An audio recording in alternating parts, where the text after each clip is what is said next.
Ang pulong sa Dios buhi og nagalihok nga gamhanan, labi pang mahait kaysa espada nga duhay sulab, ug modulot ngadto sa kitagbuan sa kalagong espiritu, sa mga lutahan ug sa mga kauyukan ug tugkad sa mga hunahuna ug katuyuan sa kasing-kasing.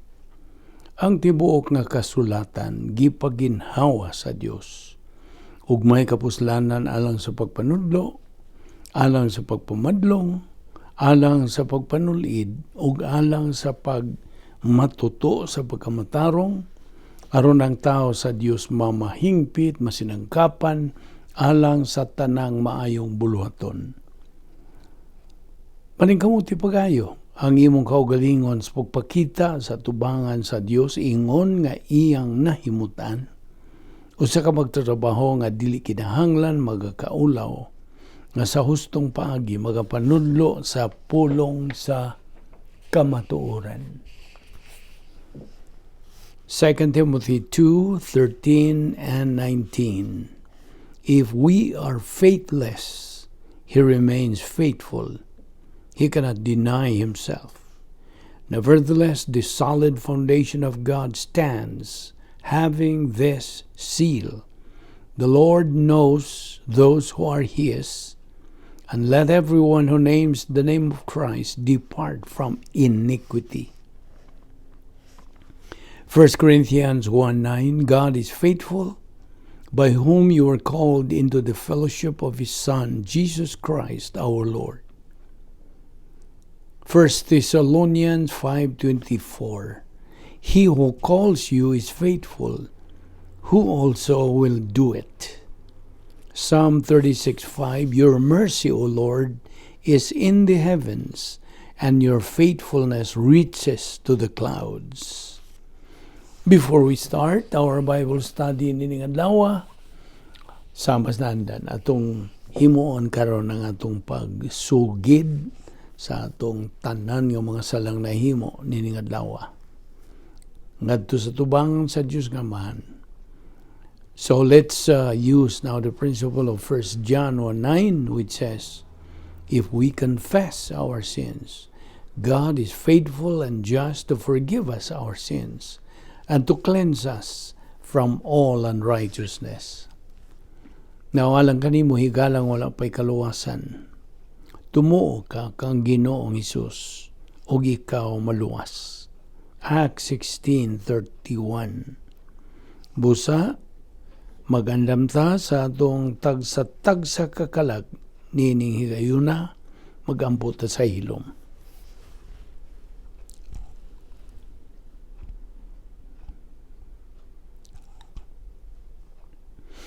Balaan na mo nga Diyos, nagapasalamat ka kanimo nining adlaw sa imong pagdala kanamo ning dapita sa makausapa, aron kami makapadayon sa among tulumanon sa pagtuon sa imong pulong nga mao kini ang labing manungdanong buluhaton niining tibuok adlaw.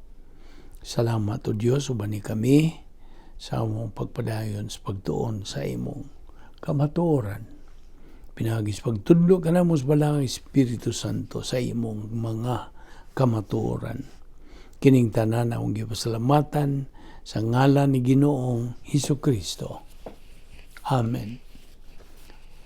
Maayong adlaw sa tanan natong mga subscribers, atong mga suki, atong mga higala, mga igsoon diyan ni Kristo.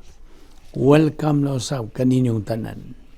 Padayon ta sa atong hisgot, pagtuon ni ining atong tunanan nga giuluhan og the hypostatic union of the Lord Jesus Christ. Now, di man nga si Ginoong Kristo na nag-iyag duha ka kinaiya. Ang kinaiya sa tao, 100%. Ang kinaiya sa Dios, 100% pod. Now, as we said, si Ginoong Kristo nagpabilin gayod nga walay sala. He remained impeccable atol sa una niyang pag-anhi niining kalibutana. Kini si Satanas atong nasayra na nga mao kini ang nag-unang kaaway sa Dios arch enemy of God. Mitintal kang Ginoong Jesucristo aron iyang gubon ang hypostatic union ni Ginoong Jesucristo. Now, sa atong bahin, ingon nga mga anak sa Dios, mga Kristohanon, kini si Satanas usab nagatintal ka nato aron sa pagbungkag pod to destroy our spiritual life. You see? Mao gini ang iyang papel. Tagguba gid siya. Labi na sa atong mga igsoong mga Kristohanon nga nagapadayon sa pagtubo. Iya gid ang babagan ni Satanas nga dili makatubo. Now, balik ta kabahin ni Ginoong Jesucristo. Ang iyang pagka-Diyos was both untemptable and impeccable. Samtang ang iyang pagkatao was temptable but impeccable. Sabta ka na. So, si Satanas may atake sa pagkatao ni Ginoong Jesucristo. He attacked our Lord Jesus Christ humanity instead of His deity. Of course, kung man siya mahimo. Unsa man niya pag-atake ang pagka-Diyos. Unsa may outcome, what was the outcome? Si Satanas natural pilde. He desperately failed and our Lord Jesus Christ was victorious. Now, bahin kani og tentasyon lagi. Ako na po ning balikon ha. Speaking of temptation, let us remember that temptation is not sin. Dili sala. Kano sa kini mahimong sala?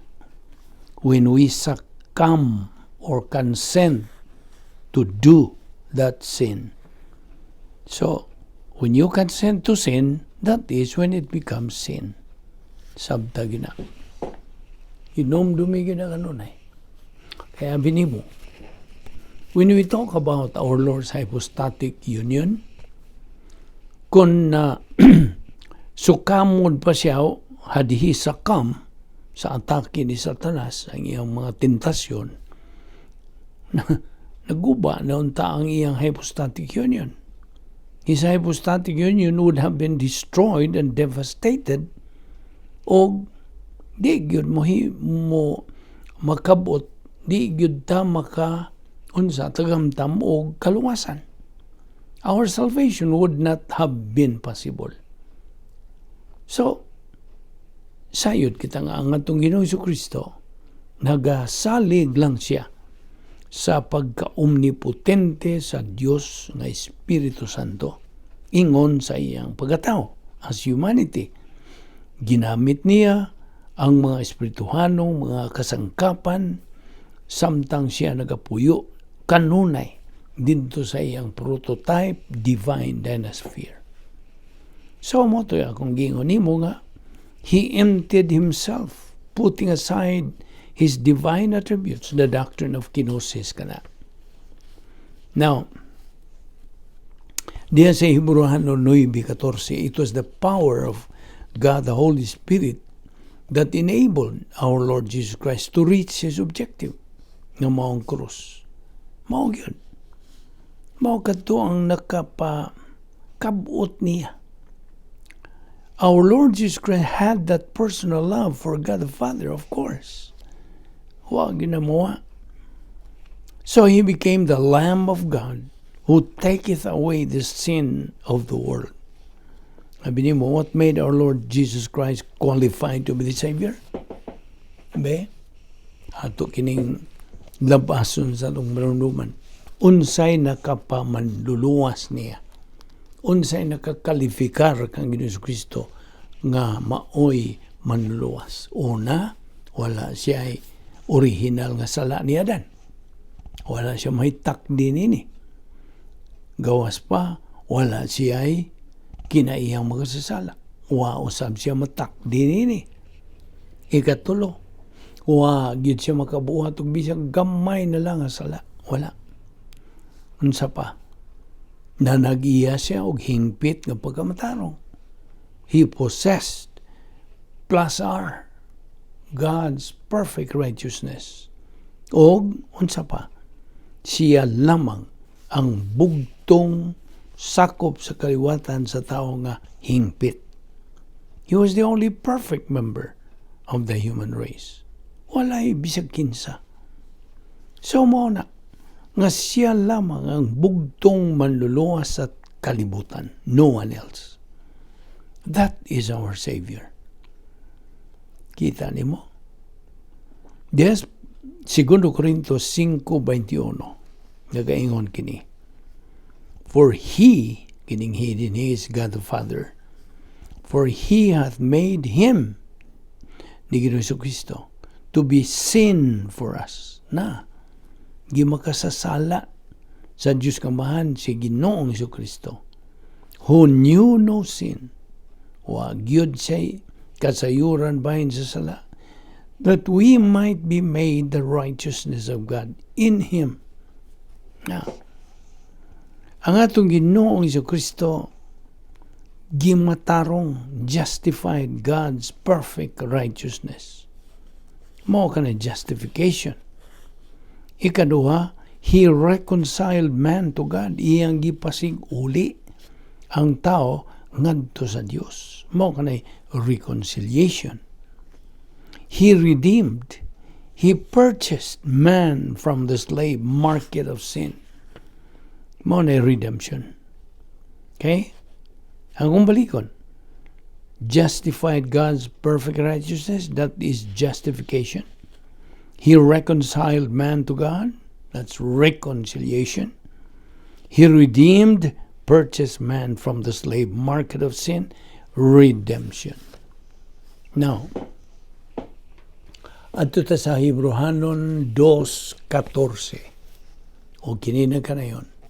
For as much then as the children are partakers of flesh and blood, He also Himself likewise took part of the same, that through death He might destroy him that had the power of death, that is the devil. Now, ayaw na yun ni kalimti. Si Ginoong Kristo was both God and man. 100% nga siya Diyos. 100% po siya nga tao. So, that made our Lord the only unique person in the whole universe. Now, diha sa Colosas 3:12,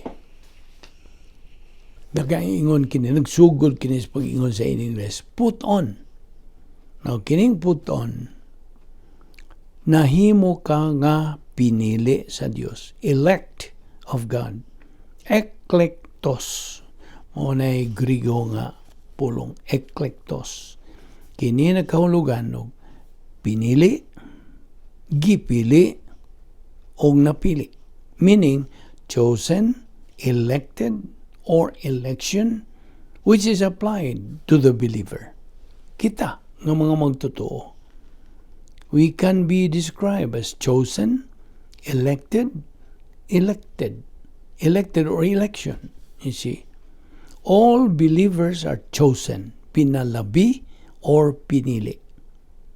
Now, by the way, na may misinterpretation ni ining pulong nga predestination. Kay wa kini magpasabot kining pulong nga predestination, of course that's an English word. Predestination dili kana gimbutan. Okay? The provision, ang tinuod gyud nga kahulugan sa predestination, this is the provision of the sovereignty of God for you. Nimo nga magtutuo in eternity past for your execution pagtuman nimo sa protocol nga plano sa Dios. Apan akong sublion, ang magtutuo is still free to use his volition, whether to avail of God's provision or not. Naragod na niya. Kay it's a matter of choice. Naraman siyang pagpili. Di man mamugos ang plano sa Diyos. Di man mamugos ang Diyos. Efeso 1:11, Also we have obtained an inheritance, being predestinated according to the purpose of him who worketh all things after the counsel of his own will. Now, kining inheritance, we have obtained an inheritance. This is part of our predestination. Bahin kini. Now, 1 Peter 1:4, to an inheritance incorruptible and undefiled, and that fadeth not away, reserved in heaven for you. Verse 5, who are kept by the power of God through faith unto salvation, ready to be revealed in the last time. Now, kinahanglan hinumduman na to, nga kita niya sa panahon o katuigan sa simbahan. Okay? Gani, ginganlan kini o tinago nga katuigan. Mystery age. Gawas pa, gitawag kini og age of equal privileges and equal opportunities. Gawas pa, kini katuigan sa grasya. Pagyod, katuigan kini sa simbahan with all her mystery doctrines. Kini nga itong itunan tuon nga mga doktrina, mga pagtulunan gikas Biblia. This is classified as mystery doctrines. Mystery. Wa sila masayon sila ni Abraham, David, o unsa pang mga Old Testament giants. Wa sila masayon. Dini nga itong katuigan. This is a mystery age. Just imagine that. Mara nga itong gipangtunan nga mga doktrina, mara nga itong mga wapay ingnon ta, no background or no kanang wa sila frame of reference, may tungod sa mga terminologies nga itong gipanggamit. Yan nga itong pagtuon din mga tinga sila. Kay, of course, huwag mo pa kung kanang hulagwayon kining atong katuigan, talagsaon kining maong katuigan. Rare. You see? Mystery age, God. Nainon lang ito katingalahan, tingali sa uban. Apan, mystery age, tinago. By the way, talking about election and predestination doon, kining duha are only for believers. Okay? Why labot ang mga di magtutuon ini? God has already known in eternity past kinsa ang mudawat sa kaluwasan o kinsa ang musalikway niini. Nahibawa na. Nahibawa na kana sa kaniyan tungwa pag yung tanan, nahibawa na sa Diyos. 1 Timothy 2:4, God desires all men to be saved. But God does not force or coerce any person to believe. No. Sa ako nagdaingon, balik ko na to. It's a matter of choice.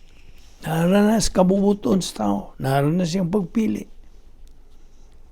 Ephesians 1:11, in whom also we have obtained an inheritance, being predestinated. Now, mutana ko nimo, whose will that you be born in this world? Kinsa man. Kinsa man kabuton nga ikaw matao na yung kalimutan na.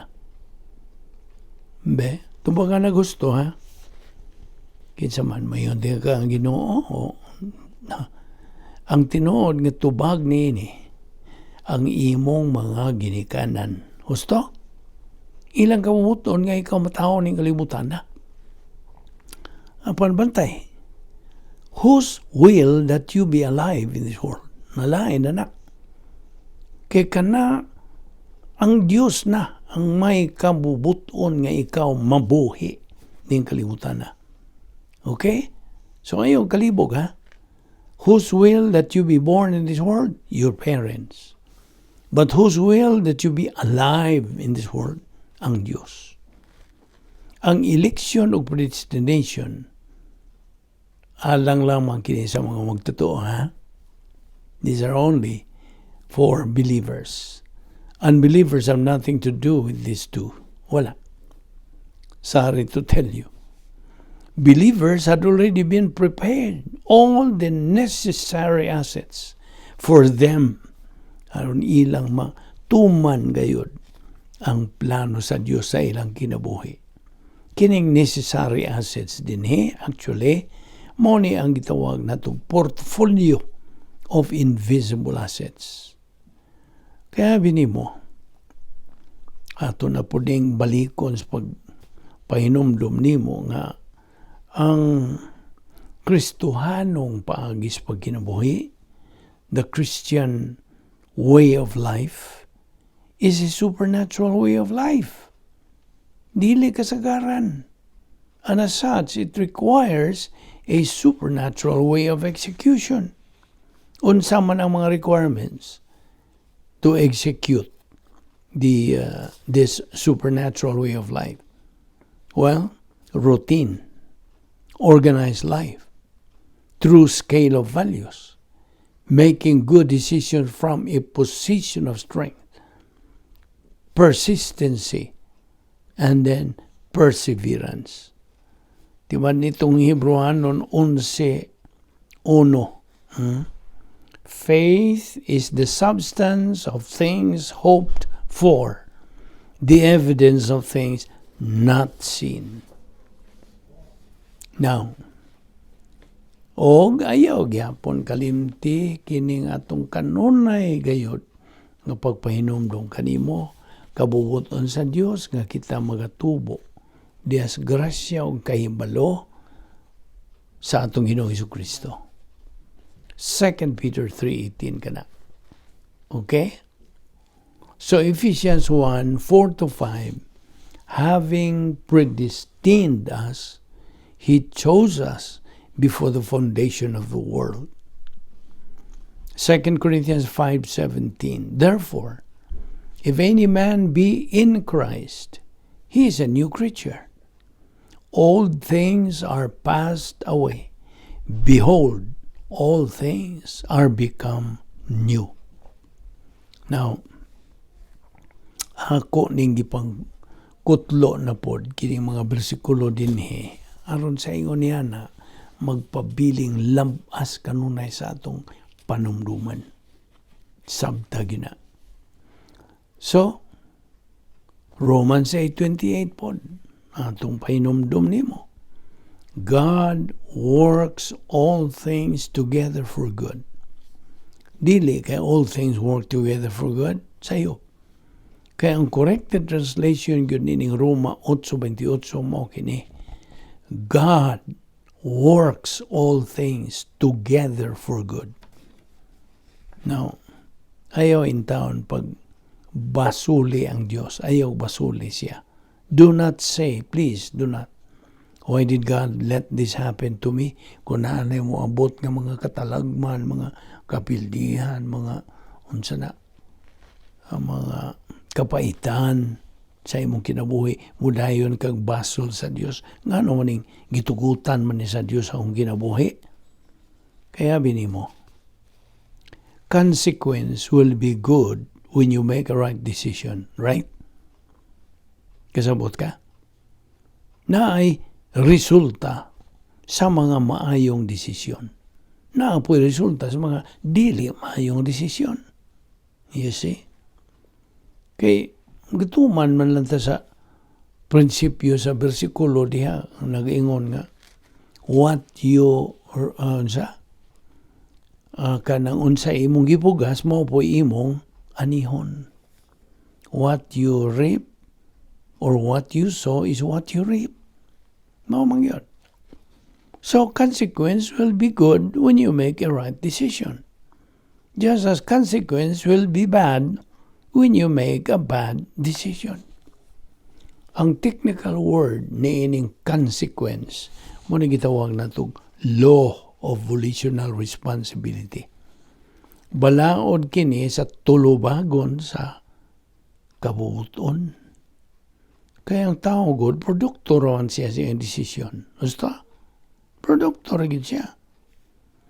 John 1:12, but as many as received him, to them gave he power to become the sons of God. Now, 1 John 3:1, ano ta? 1 John 3:1 ta. Behold, what manner of love the Father hath bestowed upon us, that we should be called the sons of God. Therefore, the world knoweth us not, because it knew him not. They know earlier. Now, ang God emphasis must take precedence over people emphasis. Susta? Nang unsa may porma sa gugma sa Dios, ang atong gugma nato sa Dios, unsay porma. It is vertical. But man's love for his fellow man is horizontal. Okay? So, balik tas Colossus 3:12, nga diya sa original nga pulong eklektos, elected, predestined. Ephesians 1:4 and 5, having predestined us, he chose us before the foundation of the world. Now, gimanduan na batas pulong sa Dios to redeem or purchase the time, because the days are what? Evil. Now, so, gimanduan kita sa pulong sa Dios. Make use of your time. Sama nini nga itong ibuhat. Pagduon, pagkaton, pagduo, paggamit sa pulong sa Dios. Operation is LBA. You see? So make use of your time. Nga kinahanglan na agad ta sa tukma nga dapit. You must be in the right place, at the right time, with the right attitude. Mo na akong iyong operation unsa. The right place at the right time with the right attitude. PTA. Operation PTA, aron di na imo makalimtan. Ayaw kalimti ang pulong nga PTA. Nga kitang mga magtuto kinahanglan anatas tukmang dapit. Right place. With the right, at the right time, tukma nga higayon. Right time, o with the right attitude na ay tukma, husto, maayo nga pagtagad nga tuspulong sa Dios. Now, 1 John 3:1, behold, what manner of love the Father hath bestowed. John 1:12, but as many as received him, to them gave he power to become the sons of God, even to them that believe on his name. Now, ang tanang mga magtutuo, dunay angay-angay nga mga kahigayunan o mga pribilehiyo to grow up spiritually. All believers have equal privileges and opportunities to grow up spiritually. And as such, kitang mga magtutuo, dili kinahanglan nga atong itandi ang atong kaugalingon ngadto sa ubang mga magtutuo. No. Just avoid that. Kanang you compare yourself to others? No. Once you compare yourself to others, you start to be in trouble. Na.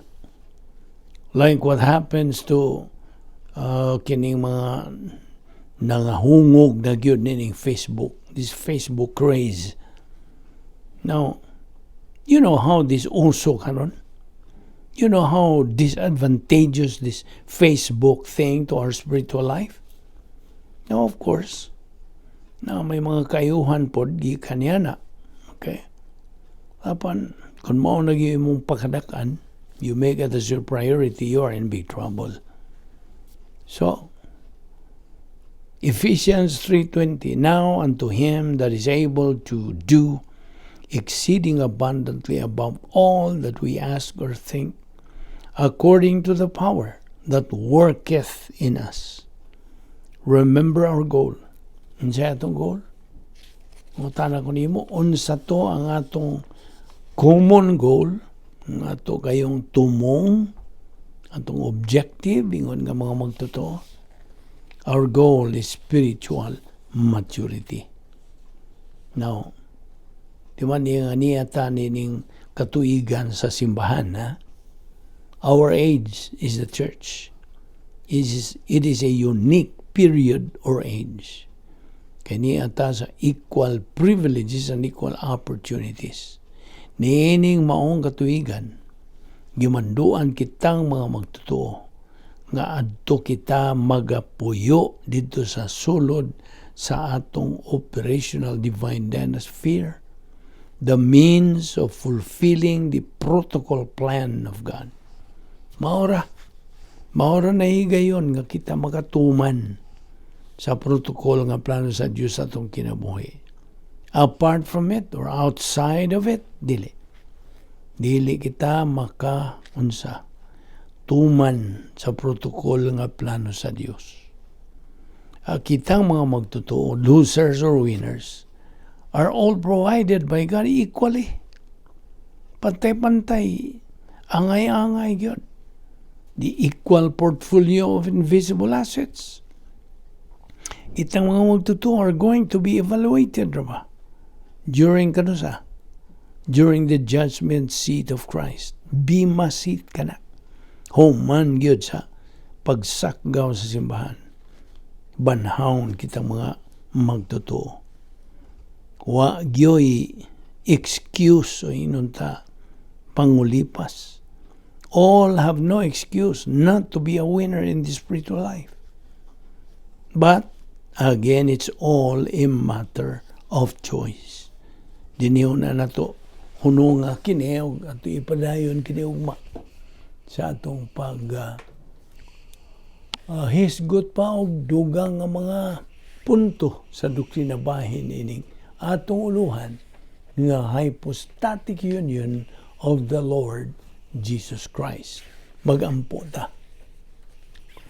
Higala. Ako kang taugog higala kay di ka pa man magtotoo, dili ka pa man ako igsuon until ikaw mutuo kang Ginoong Kristo nga imong manluluwas. Mungutana ko niyo higala. Kung galing mamatay ka karon, naibaw ka ba o mahilangit ka o maimpyerno ka hangtod sa kangturan? Now, ang Biblia, ang pulong sa Dios nagkanayon nga imo ka nang may bawan. May bawan nimo. So, nungutana ko niyo higala, niining maong pangutana, tungod kay mao kining labing manungdanong pangutana sa tibuok mong kinabuhi. The most important question. So, pangutana unta kanini, luwas ka ba? Now, dili question kung sakop ka ba sa kasimbahan, ha? Kung dili luwas ka ba? Dili pod question kung nagkinabuhi ka ba o usa ka talahoron o daig o kinabuhi. Kung dili luwas ka ba? Ang Biblia nagsulti sa ingon ini. Kinahanglang maluwas kita. Higala. Aron ka maluwas. If you want to get saved, unas tanan, kinahanglang mo angkon ka nga ikaw usa ka magasasala. Kay ang Roma 3:10 ug 12 nagkanayon, kay ang kasulatan nagingon, wala gayoy tao nga matarong, walay nakasabot o nangita sa Dios. Ang tanan na miya gikan sa Dios, ug nahimo silang dautan. Walay bisan usang nagbuhat maayo. Wala bisan usa. Nagasala ang tanan ug nahilayo sa himaya sa Dios. Roma 3:23. Higala. Ang imong mga sala mo'y hinungdan nga nakabsan ka sa himaya sa Dios. Ug mao na hinungdan nga di gyud nimo matuman ang mga kinahanglanon nga iya sa Dios aron ka may langit. So, lakturon ko sa pagpangutana kanimo higala. Kay duha ra may imong kapilian. Mutuo ka ba kang Kristo ingon nga imong manluwas o ikaw maluwas? Or musalikway ka ba kaniyang manluluwas o ikaw mahinukman? Pili. Pili higala. Apan samtang gisulti sa pulong sa Dios diya sa Juan 3:18 nga nagkanayon. Ang dili mutuo mahinukman ang daan tungod kay wa man siya mutuo sa ngalan sa bugtong anak sa Dios. Busa akong balikon, subdion ko sa pagpahinom kanimo higala. Tumuo ka kang Ginoong Hesukristo ug ikaw maluwas. Magampo ta. Wala na mo nga Diyos, nagkapasalamat kami kanimo ninilain sa mga higayon sa among pagtuon, sa among pulong, sa among kamatuoran. Salamat nining higayon nga dili kami takos. Kini nahimo lamang tinuod sa among kinabuhi. Kumikan sa imong gugma, kaluoy, kortesiya, sa imong grasya. Salamat sa imong pagkamatinumanon sa imong mga saad. Salamat ni among Bible study through the YouTube nga gipasiugdahan sa Balbido Evangelistic Ministry. Dala kami pagbalik ugma dinhi aron kami magapadayon sa among spiritual momentum. Kining tanan among gipasalamatan sa ngalan ni Ginoong Hesukristo. Amen.